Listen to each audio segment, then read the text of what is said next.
Whether you're at a mega church or a small country church, you probably have at least this in common with other kids ministry leaders. You don't have a lot of budget. I've worked in multiple church environments, and no matter how large or small they may be, the budget's never limitless. And today we're talking with Melanie Ringle about how to successfully run a kids ministry, even if you're on a tight budget. Hey there, and welcome to the KidzMatter podcast, your go-to resource for all things children's ministry. Each week, we bring you fresh ideas, inspiring stories, and practical insights to help you lead, love, and serve kids like never before. Whether you're just getting started or you're a seasoned pro, we're glad you're here. Let's get started.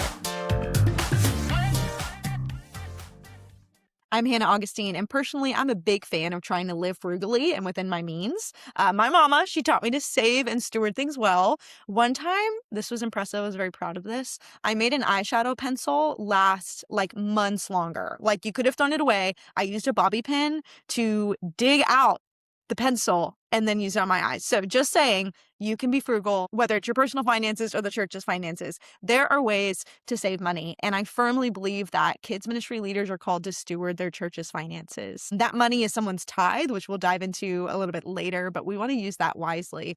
And my friend Melanie is great at finding deals and maximizing dollars. I've actually told her she needs like a podcast or a blog just on this topic. And that's why I thought she'd be perfect for today's conversation.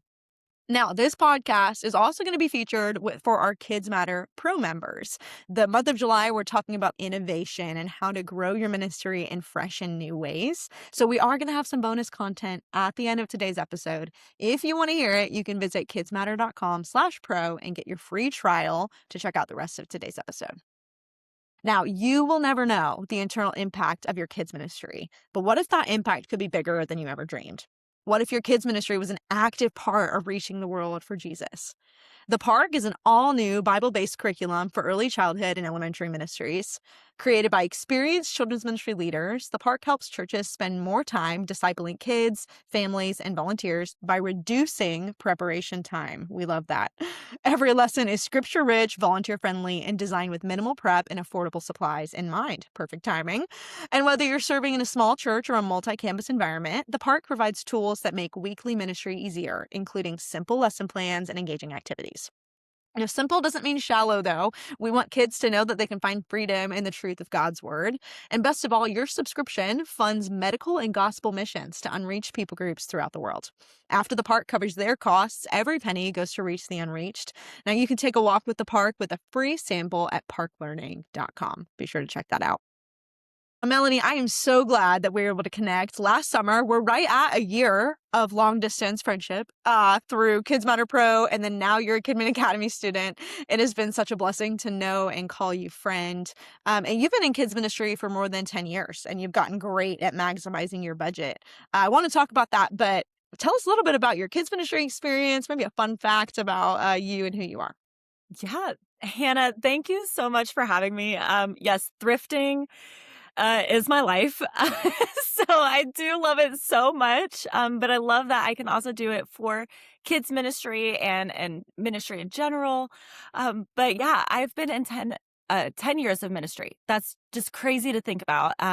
Actually, over 10 years, because I jokingly say, like, yeah, even though that's my job, I grew up in children's ministry with my mom and actually seeing her work side by side with my kids minister. So it's been in my blood and it's been in my heart and my passion. Let's see, fun fact, the shirt is thrifted. Probably like 90% of what you see around me has been thrifted.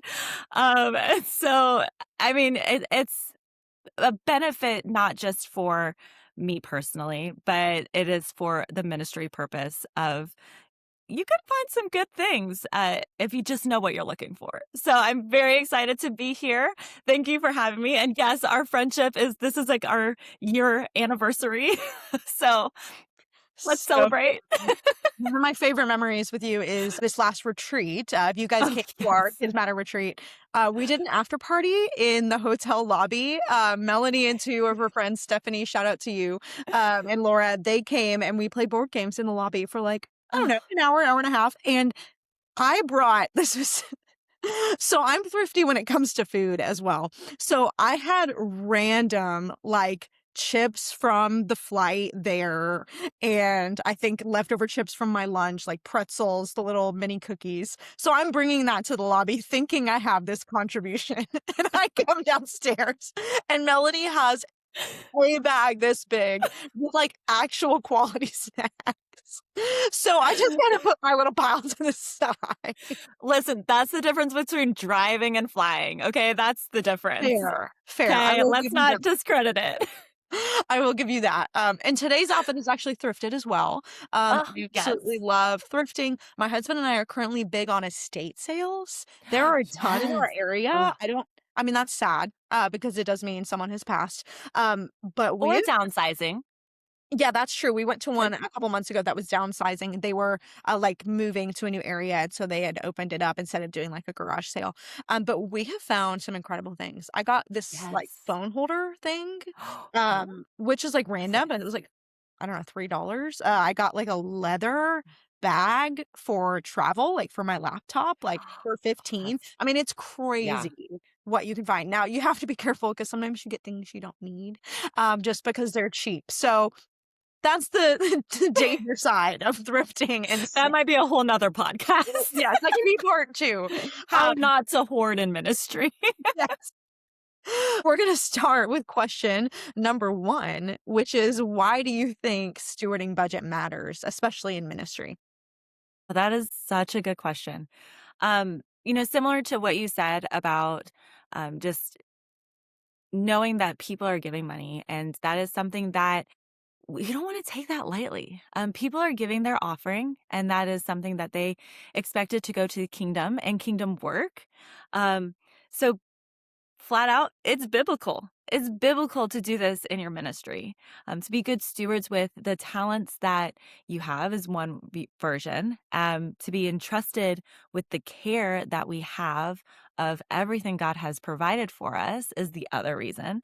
But even if you look back at Genesis, like from the beginning, God had this perfect plan of Adam and Eve would take care of everything. And that's what stewardship is. And so it's taking care of God's creation. And whether that is through the talents that you have, whether it's through talents of your flock that you have in your ministry, or it's the resources that you're using. So resources can come in all shapes and sizes, from curriculum to a random prize that the kids get for a birthday or something. All of that falls under the category of how God has entrusted us to steward his ministry and better his kingdom. And so it's biblical, plain and simple. I love that tie-in even to Adam and Eve, right? And that reminder, they were told to go and care for the animals, care for the plants, care for the world. We are called to care for hearts and to care for people. And even like you said, steward the volunteers in our ministry. When I started at Christ Fellowship, one of the executive pastors got up and he gave us all a little plastic, I think it was a drachma, like an Israeli coin. And he told the story of the widow who gave everything she had. And he said, remember, when you are spending money, when you are spending time, you are spending someone's tithe, and it may be all they have to give. And Yeah. so if you're spending your time 30 minutes by the coffee maker with a coworker, or leaving that hour early, every week. And I'm not talking about no flexibility. You need relationships. Don't get like in your head and panic about it. But it was a good reminder of like, I need to be a steward because not only is the church and the organization entrusting me, with resources and time, the congregation is. And I know many of you listening are volunteers. You're not getting paid. And this maybe looks a little different for you, but you are probably still entrusted with not just the church's budget, but your own budget. So taking that time to be wise, how are you spending your finances? And that's even a good parallel, right? Would I buy this item if it was my personal money? Right. Good question to ask. Yes. This is an extension of who you are, too. Your ministry should be that extension. And look at what you do for your household budget. Like, that's a very good parallel. I agree. And this is an issue of integrity, I think. You're being trusted with money and time and resources. And so saying, I'm going to walk with integrity, I'm going to be wise with how I steward what's been in front of me. And we read in scripture, that Jesus says, he who is faithful with little will be given more. And so when you're faithful, that may not look like more money, but it may be more opportunities or more chances to care and steward and love the people that God puts in your life. So stewardship is, period, a good principle, but especially when it comes to church budget, it's something to keep in mind. Now, is a bigger budget actually better? I think there's this idea of like, I want more money. Why do you think it is or isn't any better? Well, for those who are just listening, my facial expression was no. So if you could just picture the biggest no, that is what it is. No, a bigger budget is not always better. Have I dreamt of having an endless budget? Of course. I've been at churches where I've had literally no budget. And I'm like, oh, the dreams, if I only had money. No, it does not matter whether it's a big budget, a small budget. What matters is what you do with it. Again, the idea of stewardship is you're being entrusted with this money. And so what if you're not able to handle all of the finances that are coming into your resources and ministry and you're not managing it well? Then a bigger budget is not going to benefit you even in that way. But when you also look at, okay, I have no budget or I have a smaller budget, you make decisions that are, again, those wise decisions. Is this actually going to better the lesson? Is this going to help a kid understand the gospel? Is this going to be a way I can help disciple and be with the families? Those are all the aspects. And sometimes it's looking at, am I buying it for pleasure or am I buying it for purpose? And knowing which those are, it doesn't matter how big your budget is. You're always going to have to understand what the needs are and how you need to execute those. So yeah, my big no. Don't wish for a bigger budget. Something you said in your notes was what you have, can you manage the resources or are you just buying because there's money? Yeah. My word. I Yeah. mean, so good, right? And maybe the principle, again, this is just a good personal budget, but like sleep on it, especially for a big purchase. But honestly, even for small ones, sometimes going, you know what? Let me pause because I may not end up needing that thing. And sometimes it's almost a challenge of how long can I go before I have to buy that item? Because guess what? If you've made it like a certain amount of time, you may not actually need it. And for me, there's so much fun and challenge in saving the money, or again, another hack for your personal life for the ladies. If you have like a hair product or like a bottle of lotion, listen, depending on the package, you cut that puppy open and you're going to get another 2 weeks out of that hair cream. So I'm just saying, like, think outside the box and play the game of how can I save money here? Yeah. And when you do purchase, maybe even asking, this is girl math. Okay, this is where girl math comes in. If you're going to buy, X item. I just bought a walking pad for Prime Day, and so many people wanted to know which one I bought. So I need to create like an Amazon link so I'll get like some sort of points. I don't know. But I bought one and I've been waiting for like a year and thinking, do I really need it? Do I really need it? Do I really, really need it? And sometimes the way to break it down is to think, how many times am I going to use it and how long is it going to last? Because then you kind of know, okay, this is going to end up being $1 a month over the next 3 years. And then you can decide, hey, that's worth it. So maybe you're buying new crayons. I don't know.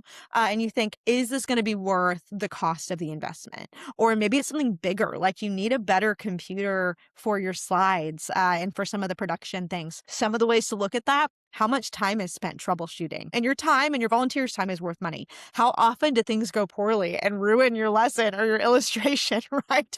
Okay. Count the cost of what you're going to gain, and that may make that investment worth it. But like you said, just because there's money doesn't mean it needs to be bought. How do you thrift KidMin? And I know by thrift, obviously we're using that term, but we're talking sales, discounts. How do you do that well? And what advice do you have for those who are like, I do not have the gift of thrift? Yes. I have been told this is my spiritual gift. And so I'm like, okay, well, I don't know if that's quite biblical, but yes, I'll take that. It really is the first and foremost thing that helps me to be able to thrift or, again, save the money, buy things on sale is I have to plan ahead and I have to cast vision. If I'm not planning ahead, like you can see, like I have a calendar, like it goes all the way through the year. I have well into December. In fact, VBS just ended. All of the new VBSs just got posted. We're already talking about what we're going to do. And maybe you already have that, like, hey, we always do this curriculum that every year. So you know you're going to be doing that for next year. Start buying the stuff right now. Start sending out people to do the thrifting for you if that's not your thing. But it's casting that vision and having a plan is really what's going to help. If you get behind, like, let's be honest, who hasn't been behind in ministry? I mean, right now it's summer, Christmas time. That's another season that we can get behind where you're like, I just have to buy and buy and buy. Well, that's not where you're going to get the sales. That's not where you're going to be able to find the discounts or find the resources. And so planning ahead allows you to be able to be in the mindset, okay, this is what I need. Now I can, I'm just out and about. That's exactly on my list. Got it. That's the first and foremost. Now, the second is if truly you are like, don't even mention shopping to me. Like, I get that, okay? But there is someone in your church who has this as their life's passion, desire, and you just ask them, hey, would you go garage sailing for me? And they're going to be like, yes, please. Like, I have been waiting for you to ask that. Because where have you ever met a thrifter who doesn't want to get super excited and be like, this is like my birthday and Christmas all wrapped up together? Well, the thrill of the hunt, right? Yes. You're telling Yes. them, I need you to find the craziest Christmas inflatables that you can. They're Right. on mission. That is half the fun, is like digging and going to every store you can. Facebook Marketplace. Yes, it is a joy. You just spoke so much life into them. Like, that's the thing, is you spoke so much life into them, but you also are honoring how God created them. And so that is then going to form this beautiful friendship and relationship. And I will say, if it's not your heart's desire of like, I don't get it, it's not my mindset. When they come and present to you, even if you have to fake it, fake the excitement, because that's their heart that they are pouring out to you. And, I have actually a friend who does this very well. He could care less about my third. It's actually our worship minister, but I like get a package, I open it, and I'm like, guess how much I bought this for? Guess how much? And he's like, I know you got a really good deal for it, but I know he also doesn't care.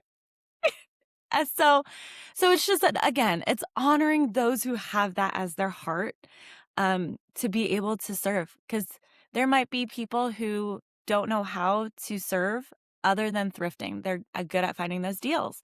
So again, you're honoring who they are and how God created them. And the best part is you give them the list, you can sit back, you can relax, you can move on to the next thing. You can focus on discipling families or get caught up on curriculum that you need to get caught up on. Like, let's be honest, it's going to take something off your plate. So that is huge.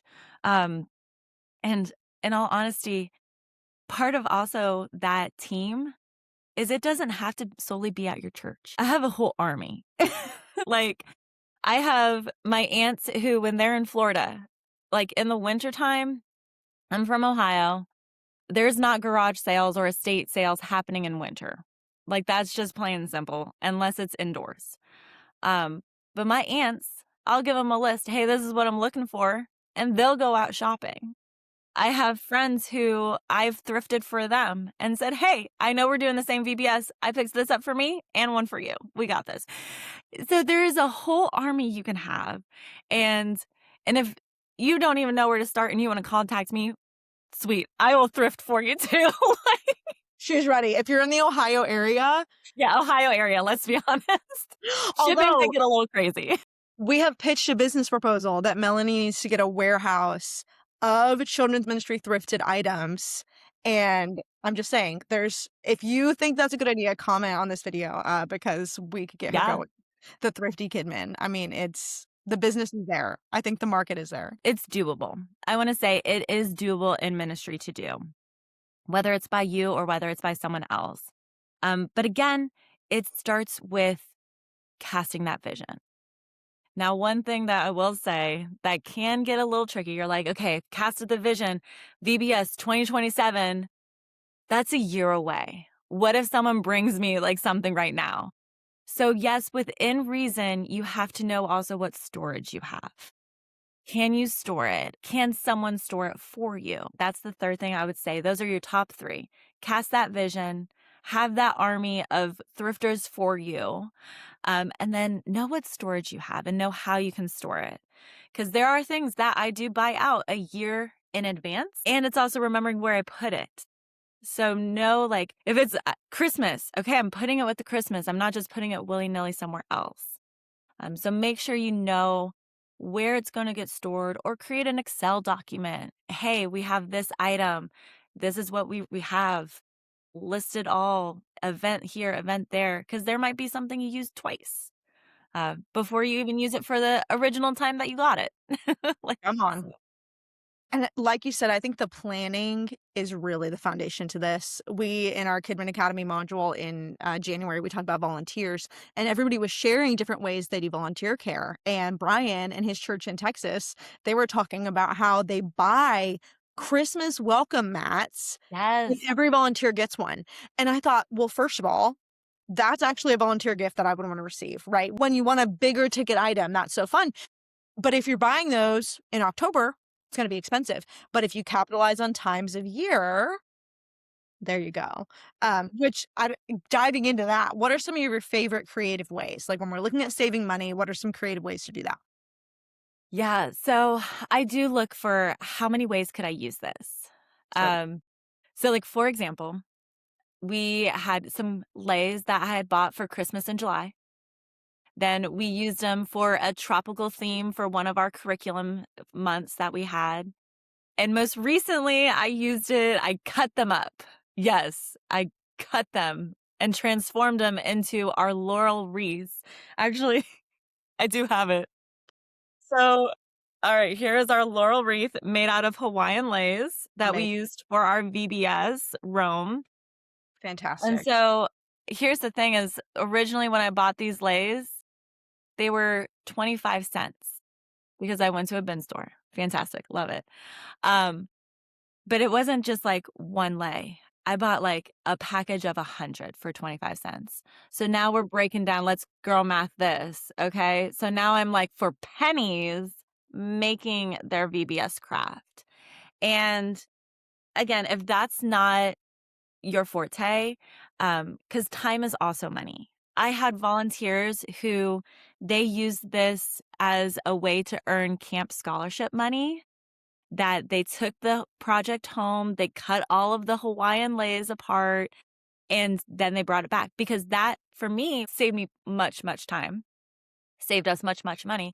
But then they were also earning some scholarship. So that was great. Finding the different ways to use something, because there is more than one way. Like, how many countless ways do we have to use pool noodles? So many. Do you know you can also find pool noodles on clearance after summer that you know you're going to use? Maybe they're going to turn into candy canes for Christmas, or maybe you're going to use them to create a whole bunch of pumpkins, like endless possibilities. Who knows? But you can also find them not at stores that are regular stores you'd go to. Like Habitat for Humanity is where I found a whole stock of after summer pool noodles. And so you just never know where these random things are going to find. Yes, sometimes it seems random, but those are just some of my favorite ways. Again, it's about the hunt. It's about the creative, like, hunt that you're like, oh, okay, now how can I use this? Now, don't discredit, because Pinterest is still well and alive. It is. We've forgotten You can, about it, but it's still out I there. know, it's still out there, and you can still find so many ideas on how to reuse items. I know many curriculums also try to say, hey, here's items you can use from our last series. and reuse that. And you best believe I'm already brainstorming, okay, we've cut these lays. Now what else can I do with them? They're cut. I'm not going to glue them back and make them a Hawaiian lei again. No, but I'm picturing, like, is it a photo wall? Like, we have all of these, like, glued in, like, colors and patterns. There's a lot here. There's a Yeah, lot to explore. I think you have so many potential. options. What you said about time and money, I think, is so wise, right? Because there does come a point where sometimes we have to spend some money to save some time. But even then, the creativity of, you all know, you're listening, you have kids and families who need maybe some scholarships, some things like that. And I think sometimes we're quick to just give that. And again, there is nothing wrong with just giving a scholarship. But I think of, like, growing up, we did car washes, I cleaned houses, right? Things like that to earn money to go to camp or to earn money for missions. Maybe that's, some incentives. So saying to these kids and families, hey, I would love for you to participate. I've talked before about our weekday serve group that we were doing. Homeschool families brought their kids and they would knock out stuff like that. Like, they're sitting there cutting the 200 copies of the craft for the preschool area. They never liked cutting days, which who could blame them? They'd come in and would be like, I'm sorry, there's a lot of cutting today. So you're going to need to massage the hands afterwards. But if you can find those people that'll help save the time, your time is valuable, just like your budget is valuable. How many of your teens need service hours for school? That's another great opportunity for them. And that includes having things that preschoolers can do to include the whole family. Something so simple can actually make an even greater impact of their serving now together as a family. So yeah, you're saving money, but what you can do impact-wise for the kingdom by serving their heart through this is going to be tremendous benefits. Amen. And that's, I think, where creativity becomes such a great asset to us. Why do you think creativity really should be a skill that we have in our back pocket? Well, first off, we come from a God who created everything. Uh, Lo and behold, everything we see, I mean, us made in the image of God, and yet we are also different. Like, how beautiful that is, that diversity and that creativity that He had, and now that's in us. And so it does present differently. Again, like, we're not talking like you have to have like all the colors. I know behind me is very colorful. You don't have to be an artist to be creative. Come on. Creativity comes, maybe it is in that Excel document, like you're more of that organizational creative, or maybe you're expressive creative. And so that is going to benefit both ways for how to budget your ministry properly. And so I think that is one of the most beautiful things, is that, yes, we can look at this saying like, our God, our creator allows us to be creative. But then there also opens up again the understanding of who our God is, but understanding my talents and someone else's talents. And that is beautiful. I know I've said that multiple times already, but it is just such a beautiful honoring of how God created us. And so that level of understanding and how to honor it for yourself and for others is going to just glorify His name tremendously. It's going to make people look at your ministry and be like, there's something different about how you do ministry that is so beautiful, and I want a part of that. I want a piece of it. And so it connects us. It literally just connects us to God so deeply, and I love it. So So good. And again, if you're listening, we know this is going to look different in your context, but hopefully this has been a challenge. We were praying before we started the episode that the Lord would speak to you through this, and whether that looks like conviction or challenge or celebration, because you're already doing a lot of this. We hope that this has helped give some handholds, and we really just believe you don't need a big budget to make a big impact. So you can get creative. You can work with your teams, with your families to see how you can stretch and steward what God has given you. And Melanie, we're so grateful for how you're using your gifts and helping not just your church, but other churches say, hey, let me steward the budget that I've been given. it's my honor. It really is. Yes, I get so giddy about talking about it, but it really is an honor because I have many friends who I know this isn't their gift, and I am honored when I can help them out, because it's not just my church. It's not just your church. We are the kingdom together. And so if we can impact together, we're going to change this world. And that's our hope, that everyone comes to know Jesus. So And don't forget, one way that you can steward is to do things like get free samples. And you can take a walk with the park with a free curriculum sample at parklearning.com. So check that out. And we are going to take a few minutes for some bonus Kids Matter Pro content. So if you'd like to get your free, again, free, it's for me, free trial of Kids Matter Pro, you can find that at kidsmatter.com/pro. For those of you listening, you can take a minute to like, subscribe, and leave us a comment or review so more people can find this. And share this episode with the person in your ministry who is your creative thrifter. They may enjoy listening to it and they can help you brainstorm. We'll see you next time.